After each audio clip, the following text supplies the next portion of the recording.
All right, it is 11 o'clock by my watch. Welcome to our first Zoom informational session of this week of the Volunteer Expo, our third annual Volunteer Expo.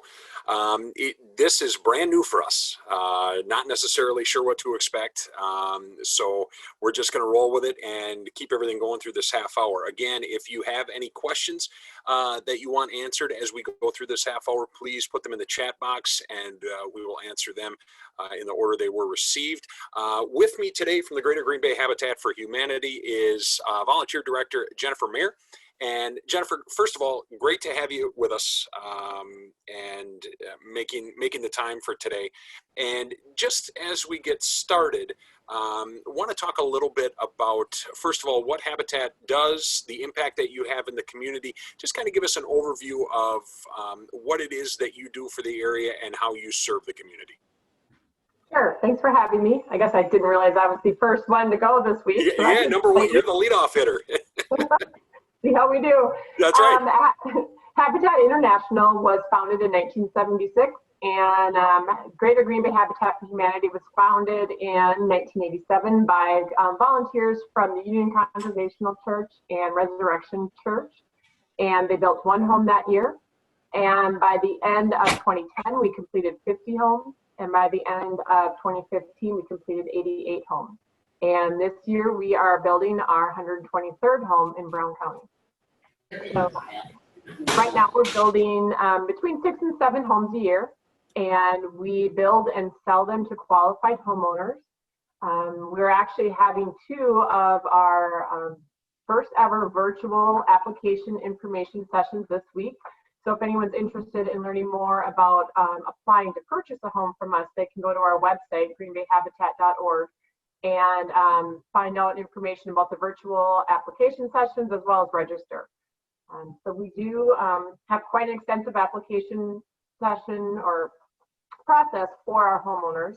We want them to succeed and be able to purchase the home from us. That's probably the #1 myth about Habitat, is that we give away homes. We don't. We sell them to qualified homeowners, and they do get a 0% interest rate on their mortgage, but they have to have the ability to pay, the need for improved housing, as well as the willingness to partner with us. So our homeowners do need to complete sweat equity. The single head of household, they have to complete 250 hours of sweat equity, and 2 people head of household, 500 hours. So what is sweat equity? They have to volunteer either on the build site or at the restore or at our special event, and that will count towards their sweat equity. We also are affiliated with the Restore, which opened in 2009, and that's actually a funding arm for Habitat. And our new Restore, we just relocated last December, so we're at 1967 Alloway Avenue. And what's the Restore? It's kind of a combination between Home Depot and Goodwill. People donate items that we then resell at a discounted rate, and the profits from the Restore help to offset the upfront costs of building our homes. So we've got quite a diverse impact in the community between selling homes, buying all of our products locally that we need to build the homes, as well as our homeowners pay property taxes. And then we also save, tons of items, tons of pounds of items going into the landfill. So we kind of all different facets of how we can impact the community. Yeah, and since this meeting's being recorded, if you have not been out to the Restore, the new space on Alloway, it is incredible.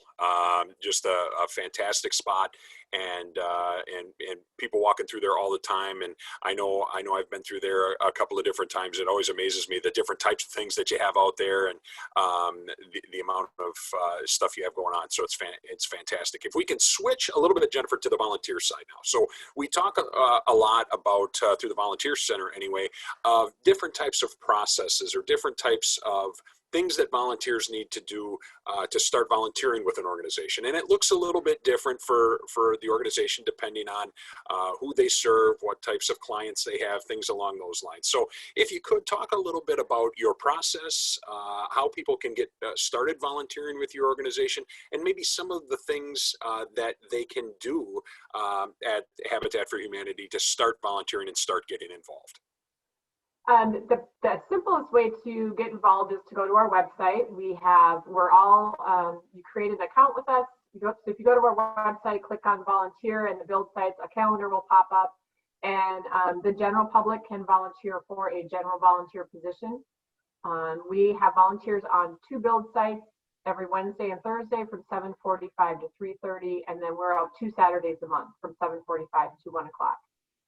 Each of our build days are run by a Habitat construction staff member, and we have all the tools needed. So we do have volunteers that bring their own tools, but we have all the tools needed for the task, as well as experienced volunteers to work with newer volunteers.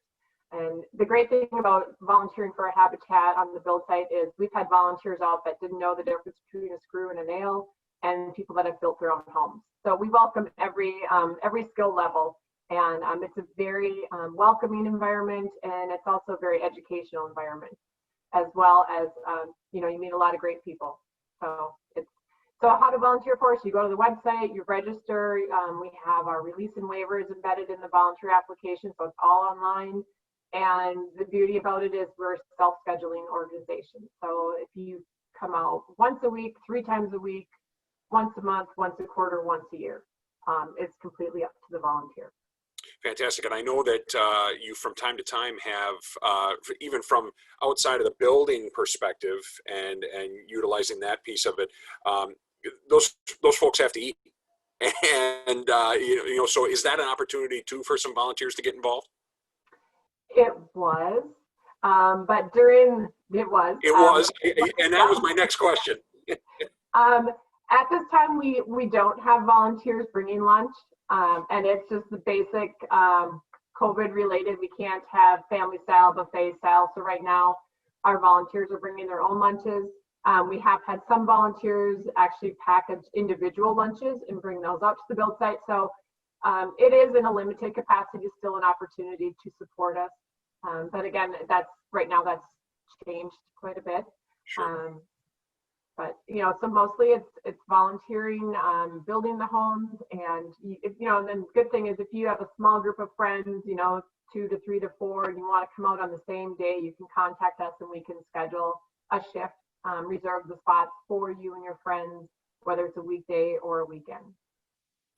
That actually does lead me into my next question, Jennifer. And when you talk about volunteering, especially throughout the last 6 months in COVID and things along those lines, how has the organization really adapted to that? What types of, obviously a lot of people these days, before they go out and volunteer and before they make that commitment, want to kind of know maybe some of the policies or some of the procedural things that are in place for their safety, for really everyone's safety at the build site, at the restore, whatever it might be. So talk to me a little bit about that as far as what volunteers would need to know based around all the COVID-19 protocols and what types of things the organization is doing to help people stay safe. Certainly. We've lessened the number of people at the build site just to help with social distancing. When we're outside, it's a little easier to be socially distanced versus working inside the build site. But we've limited the number. Our tools and all of our materials are cleaned after each build day, and then we have various methods of hand sanitizing throughout the day. And then also the morning of the shift, we do ask our volunteers to reply to a health survey that's been sent to them, with the basic COVID health questions, and then we ask our volunteers just to be responsible, and if they don't feel well or aren't 100% sure of their health, to please not come out to the build site. Sure. As far as volunteers are concerned, overall, and you may not have the numbers in front of you, and that's totally okay. But how do you feel as the volunteer director, and what you've seen over the past, not even just 6 months, not even since the pandemic started, but before that? How, in your words, how vital do you feel are volunteers to your organization? I know obviously when you're talking about a build site, you're talking about home ownership for folks, that volunteers are super important. But can you kind of put into your own words how those volunteers translate into the impact that Habitat has? Certainly.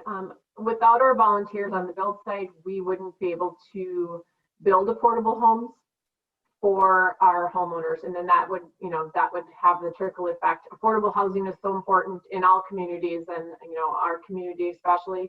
So I think without our volunteer workforce, we would obviously have to offset the hours and hours and hours that they do with hiring and extended construction staff, and financially, in the end, we would not be able to sell affordable homes to our homeowners. So our volunteers on the build site and the restore are priceless, because our volunteers in the restore, it's the same concept. If we had to hire the army that takes to run a store that size and of that magnitude, it wouldn't be cost effective for us. So it wouldn't be a working model. And that's why having the volunteers, the army of volunteers that we have on both the build site and the restore are definitely valuable to us. Absolutely. It's a wonderful testament to what you guys do and how volunteers are able to get invested in your organization and make a difference that way.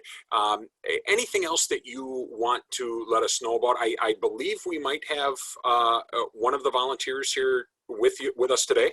Two of them. Okay, fantastic. So Gary and Brenda volunteer on our build site. Gary has started coming out 2 days a week, and Brenda comes out every Thursday with him. So they are, our dynamic duo. And I think they're going to share just a little bit of their experiences volunteering with us, and give them, share their experiences and give a perspective of what it's like to volunteer from a volunteer point of view.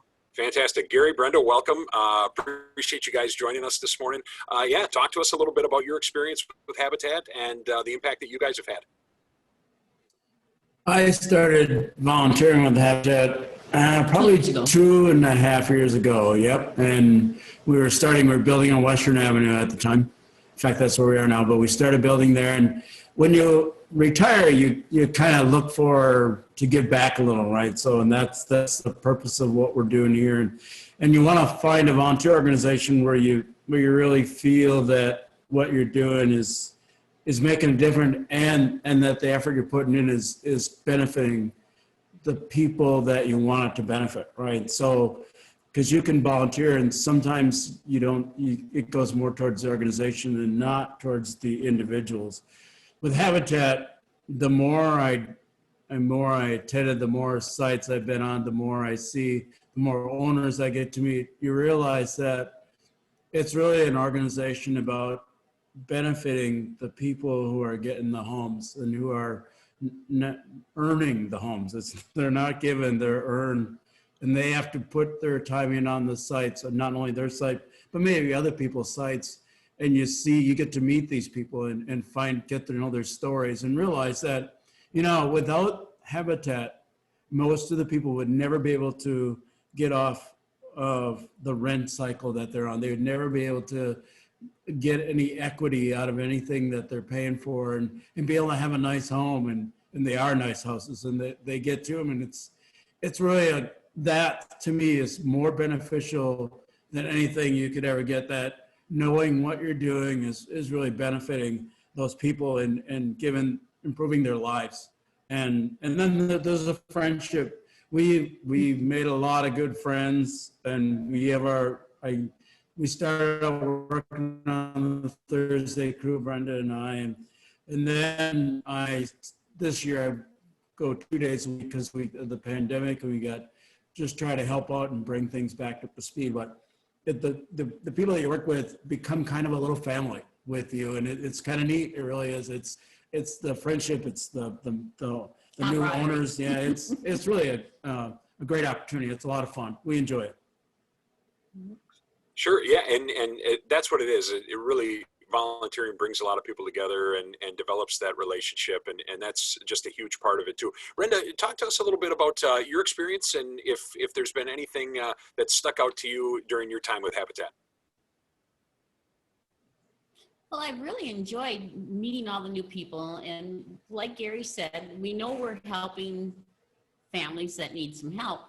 But I have to say, the guys we work with, like Bryce and Nate and the gals, Jennifer and the other gals in the office, they really take the time to, well, like Nate and Bryce, when you're on site, they don't treat you like, oh, geez, you're just something, go do this. They'll show you how to do something. They help you use the tools if you've never used them before.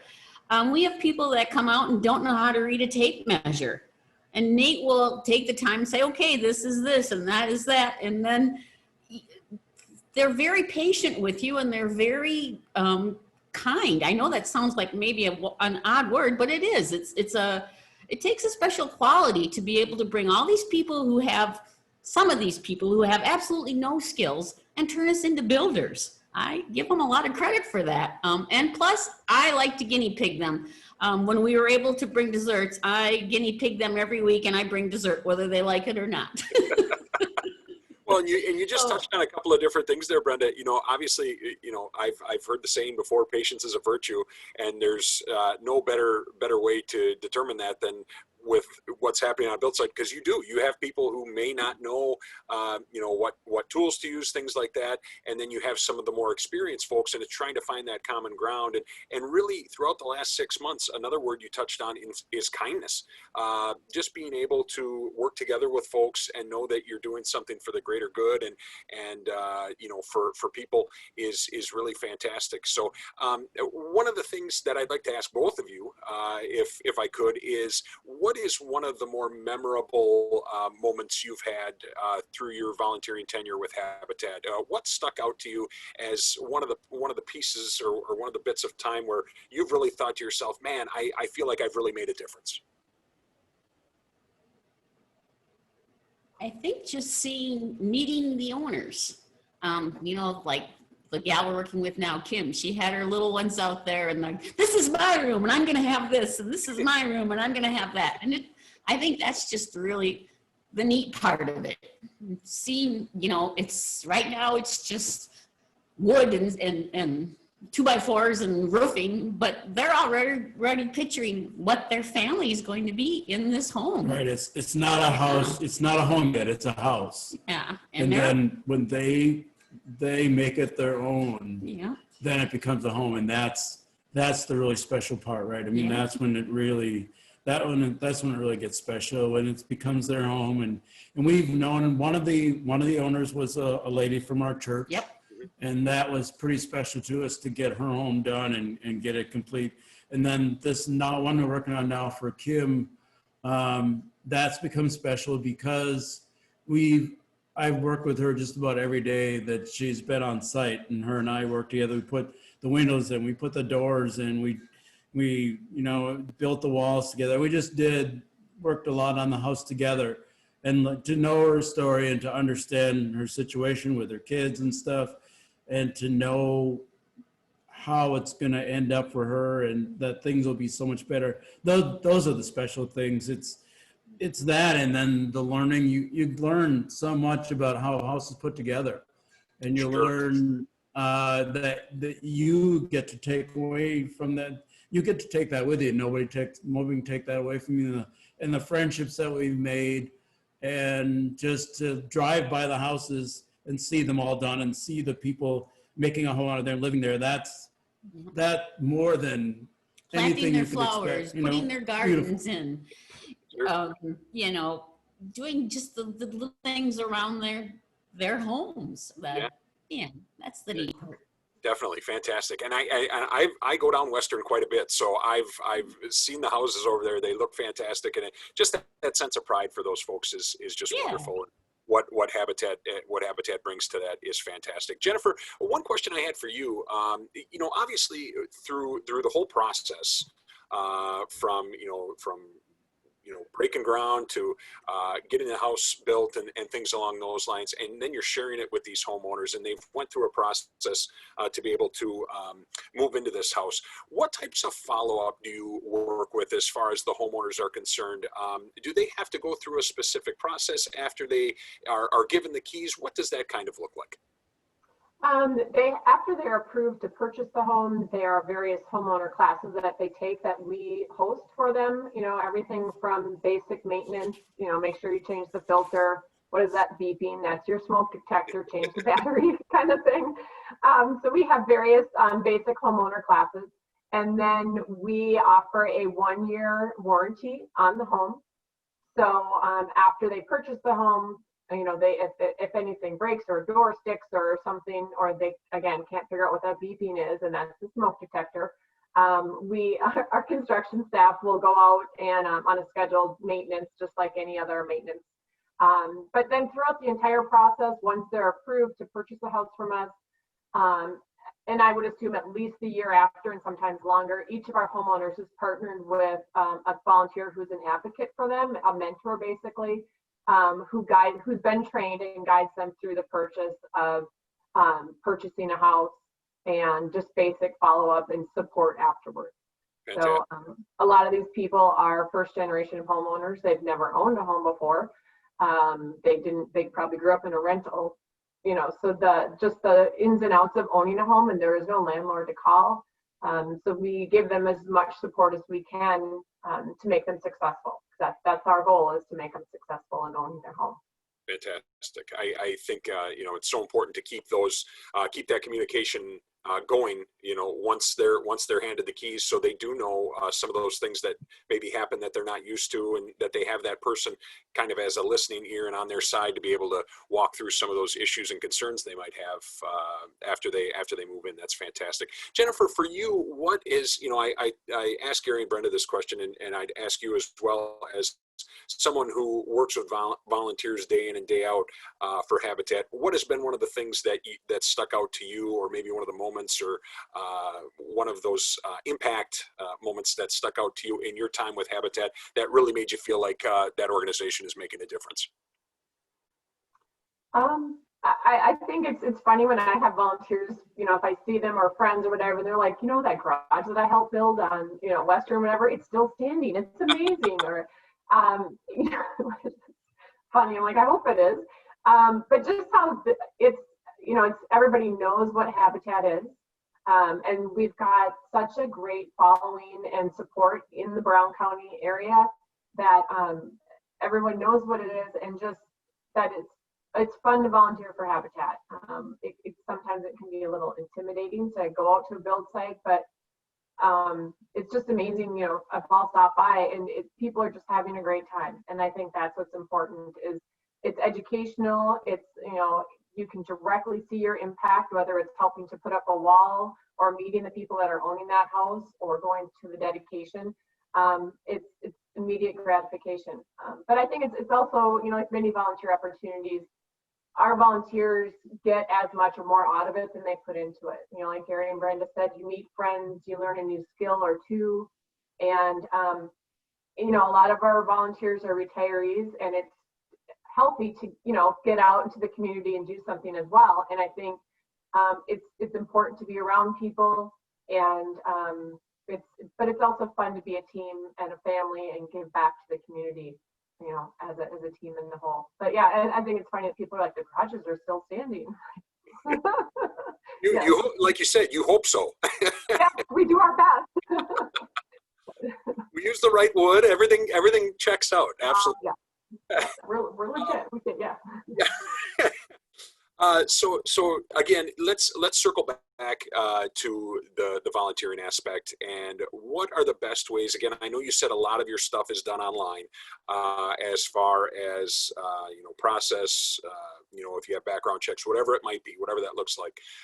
What is the best way for folks to get in touch with you, or are you encouraging them to go out to the website? How does that work? What's the best way for them to get in touch with you?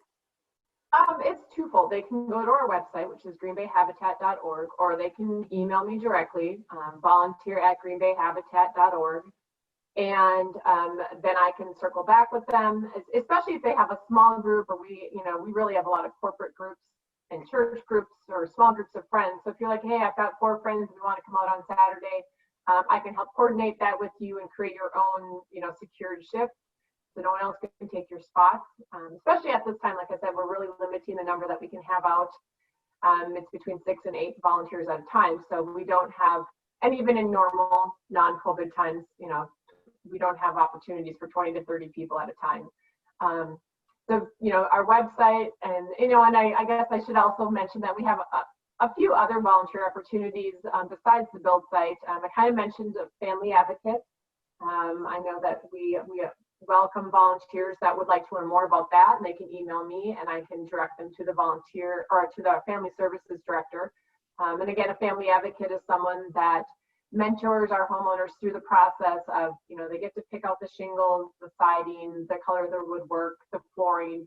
So you're working with them through that, and then just the basic support of making sure that they understand the process, can get to the build site, can get to the restore and get their hours in. So you're basically a mentor through that process. We also have various committees. We have a faith build committee. We have a repurpose for a reason committee. So there's a few other committees as well listed on our website. So we have a couple different ways to volunteer. And then I'll give a plug for the restore. And I know Julia will be on, I think, Wednesday at 2, as far as explaining about volunteering at the restore. But we have many, many opportunities at the restore for volunteers as well. And those shifts are shorter, can be more customized. Basically at the build site, we encourage everybody to come out for the full day because we start, with the safety instruction meeting at the beginning of the day, and then you kind of pair it up in your small groups. Where the restore, it's a little more flexible, and because the restore is closed on Mondays, but we still have volunteers in the store on Monday, it's also very COVID friendly, social distancing, we're closed to the public. So if that's a concern, we have a lot of opportunities in the restore for shorter shifts and, when you can come in when the store is not open. So my plug for the restore. Yeah, right. Green Bay Habitat for Humanity, they really do. They leave no stone unturned. They want people to be involved in various different ways, and that's the great thing about it is it's not just tied to one opportunity. There are multiple different opportunities throughout the organization for folks to get involved. Gary, Brenda, thank you guys so much for your time today. It's always great to hear a volunteer's perspective on their experience and what they've been doing throughout their time with Habitat. So it was great to talk with you and share your experiences with us. And again, Jennifer Mayer, the volunteer director for the Greater Green Bay Habitat for Humanity, joining us today for our leadoff session for the Volunteer Expo. We did, again, as I mentioned, we recorded this session, and we will be able to get that in the hands of Habitat and also some other folks to share that around to get some information out there. I do not see any questions in the chat at this time. That doesn't mean that people won't reach out to you with those as well. So again, Gary, Brenda, thank you so much. Jennifer, appreciate the time as always. And we'll check back in at 2 o'clock today with Leanne Baton and Deb Johnson from the Volunteer Center of Brown County, talking about the retired and senior volunteer program and also reading coaches for kids through the Volunteer Center of Brown County. Until then, we'll talk to you all later. Thank you all so much. Thank you. Thank you. Bye.